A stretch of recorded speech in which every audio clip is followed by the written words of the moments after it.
Hello साथियों, मेरे इस चैनल पे आप सभी का स्वागत है। और अब आप लोगों के पास मद्य निषेध के एग्जाम के लिए ज़्यादा समय नहीं रह गया। 14 और 17 को एग्जाम है, तो अब हार्डली मान के चलिए अप्रोक्स में आपको 19 से 20 दिन आपके पास समय है। तो अब थोड़ा तैयारी को तेज कीजिए। जैसे आपको बड़े बड़े लेक्चर देखिएगा 2-2 घंटा 3-3 घंटा का, तो आपको समय भी बर्बाद होगा। वही चीज़ को हम 10 से 15 मिनट में कंप्लीट करवा देते हैं। तो आप मेरा चैनल को बस कंटिन्यूअसली फॉलो करते रहिएगा। एग्जाम में आपको बहुत फायदा होगा। अगर आपको मुझ पे विश्वास नहीं है, तो अगर आपको आपके समूह में कोई भी बिहार एसआई का एग्जाम दिए होंगे, तो उनसे पूछिएगा कि मेरा चैनल कितना जो है इफेक्टिव साबित होता है, खास करके बिहार के एग्जाम के लिए। खैर चलिए शुरू करते हैं। आज का मेरा पहला क्वेश्चन है कि किस प्रकार के ऊतक शरीर की सुरक्षा कवच का काम करता है।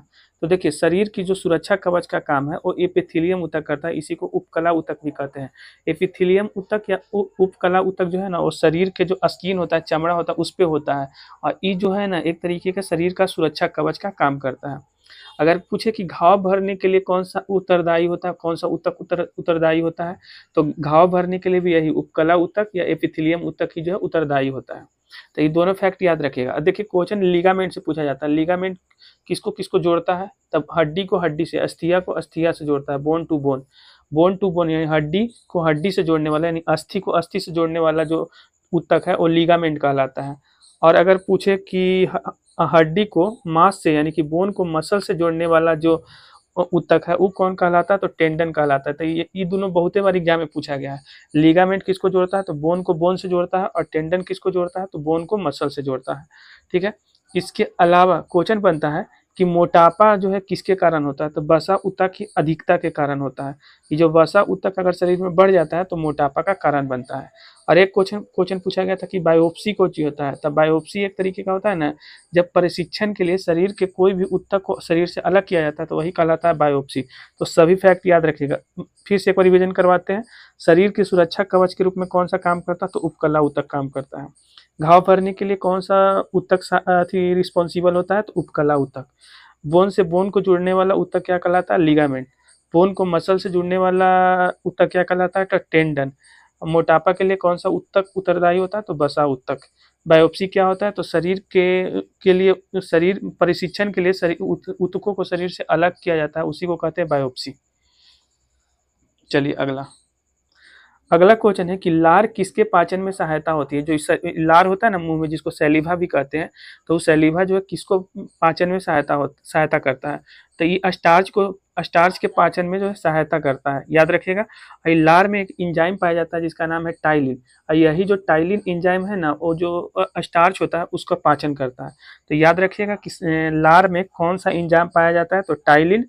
और ये किसको पचाता है, तो स्टार्च को पचाता है। इसके अलावा दूध में जो प्रोटीन होता है उसको कौन पचाता है, कौन सा एंजाइम, तो रेनिन एंजाइम। ये भी क्वेश्चन पूछा गया है। अगर अधिकतम जो शरीर के अंदर जो मतलब जैसे डाइजेस्टिव जो सिस्टम होता है, पाचन तंत्र, तो पाचन तंत्र में जो पोषक तत्व का जो सबसे ज्यादा अवशोषण है वो कहाँ पे होता है, कोशिका में सबसे ज्यादा अवशोषण, तो छोटी आंत में होता है। ये भी क्वेश्चन पूछा गया है। और ये जो अमाशय होता है, जिसको इंग्लिश में कहते हैं स्टोमक, तो अमाशय में कौन सा एसिड पाया जाता है, तो हाइड्रोक्लोरिक एसिड पाया जाता है। ठीक है। अमाशय में कौन सा एसिड या कौन सा अम्ल पाया जाता है, तो हाइड्रोक्लोरिक अम्ल। और एक लीवर होता है जिसको हिंदी में कहते हैं यकृत, तो इसमें कौन सा जूस निकलता है, तो बाइल जूस निकलता है। और बाइल जूस का काम कुछ होता है, तो वसा का पैसिकरण करना काम होता है। तो सभी फैक्ट याद रखिएगा। सैलिवा में कौन सा एंजाइम होता है, तो टाइलिन एंजाइम होता है। किसके पाचन में मदद करता है, तो स्टार्च के पाचन में मदद करता है। जो दूध में के जो प्रोटीन होता है उसको पाचन में कौन मदद करता है, तो रेनिन करता है। अधिकतम जो पोषक तत्व का अवशोषण है वो कहाँ पे होता है, तो छोटी आंत में होता है। जो स्टोमक होता है, जो पेट के अंदर जो अमाशय होता है, अमाशय से कौन सा एसिड निकलता है, तो हाइड्रोक्लोरिक एसिड निकलता है।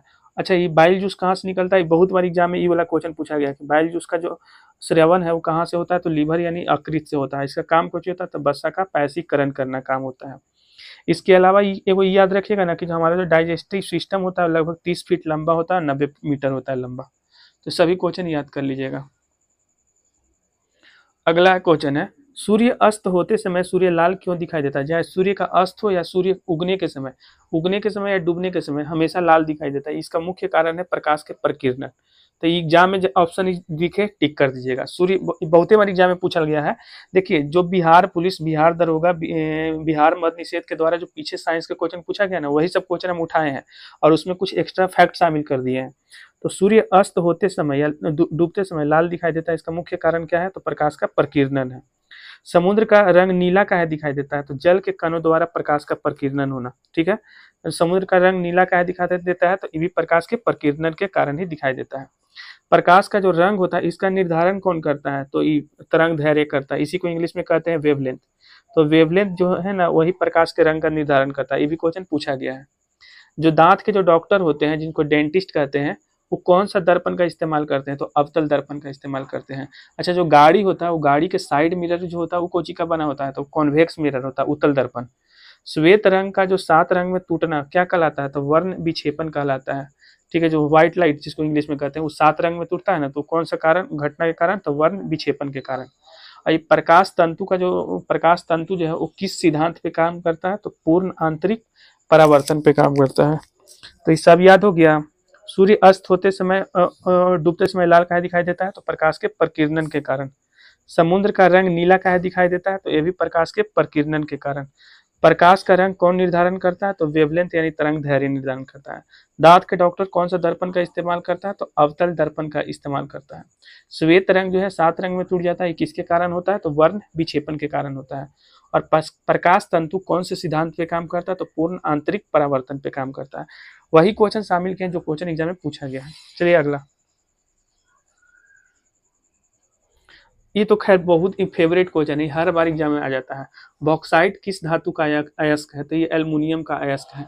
बॉक्साइट किस धातु का अयस्क है? तो एल्युमिनियम का है। अब देखिए, जो ये धातु के पास जितने भी मेटल होते हैं ना, उसके पास एक खास प्रॉपर्टी होता है। उस प्रॉपर्टी के कारण उसको हम पतला तार के रूप में कन्वर्ट कर सकते हैं। इस तरीके से तार के रूप में कन्वर्ट कर सकते हैं। तो धातु को पतला तार के रूप में कन्वर्ट कर सकते हैं। इस प्रॉपर्टी को कहते हैं तन्यता।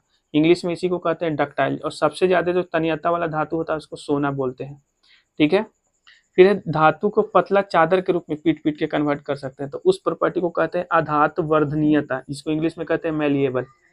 ठीक है, ये मान लीजिए कोई मेटल होता है, जैसे कोई तार होता है। ठीक है, तार में करंट का झटका नहीं लगता है। काहे कि उसके ऊपर एक लेयर लगाया हुआ रहता है, और लेयर जो होता है वो किस चीज का होता है? तो पॉलीविनाइल क्लोराइड का होता है।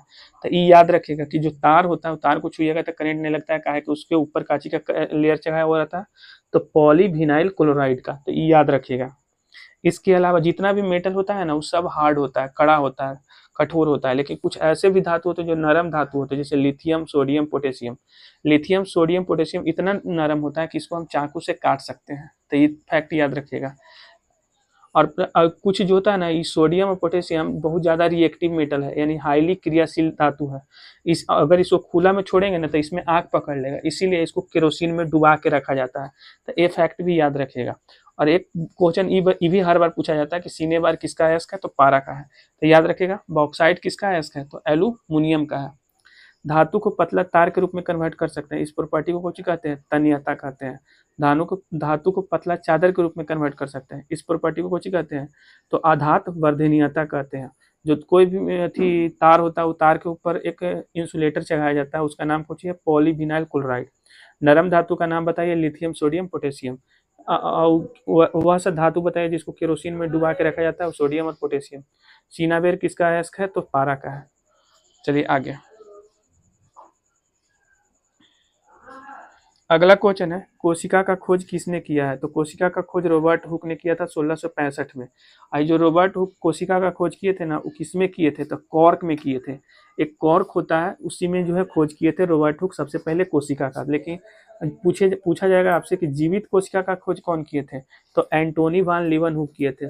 कब किए थे? तो 1674 में। एनसीईआरटी में डेट भी दिया हुआ है। जीवित कोशिका का खोज कौन किए थे? तो एंटोनी वान लीवनहुक किए थे। अगर आपसे पूछे कि केंद्रक का यानी कि न्यूक्लियस का खोज कौन किए थे? तो रॉबर्ट ब्राउन किए थे। और एक बात याद रखिएगा ना कि एक प्रोटोप्लाज्म एक टर्म था। ये प्रोटोप्लाज्म टर्म कौन दिए थे? तो पुरकुंजी दिए थे। पुरकुंजी दिए थे। फिर आपसे पूछा जाएगा कि सेल थ्योरी कौन दिए थे? तो स्लाइडेन और स्वान 2 लोग थे, वही दिए थे। स्लाइडेन और स्वान दिए थे सेल थ्योरी। इसके अलावा पूछा जाएगा कि कोशिका का अध्ययन क्या कहलाता है? तो साइटोलॉजी कहलाता है। तो सभी फैक्ट याद रखिएगा।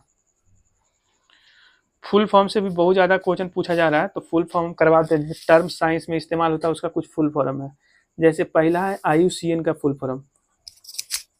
तो IUCN का फुल फॉर्म होता है आई से इंटरनेशनल, यू से यूनियन, सी से कंजर्वेशन, एन से नेचर। तो international union for conservation and nature, ये होता है IUCN का फुल फॉर्म। दूसरा है ATP। तो ATP का फुल फॉर्म क्या होता है? तो एडिनोसाइन ट्राईफास्फोट, टी से ट्राई, ए से एडिनोसाइन, तो एडिनोसाइन ट्राईफास्फोट। तो इसका फुल फॉर्म ATP का हो जाएगा। DNA का फुल फॉर्म होता है deoxy ribo nucleic acid. DNA का full form deoxy ribo nucleic acid. RNA का full form ribo nucleic acid होता है। RNA का फुल फॉर्म क्या होता है? Ribo nucleic acid. ECG का फुल फॉर्म क्या होता है? तो इलेक्ट्रोकार्डियोग्राम होता है। ECG का फुल फॉर्म इलेक्ट्रोकार्डियोग्राम होता है। HIV का फुल फॉर्म, HIV का भी बहुत बार पूछा गया है, ह्यूमन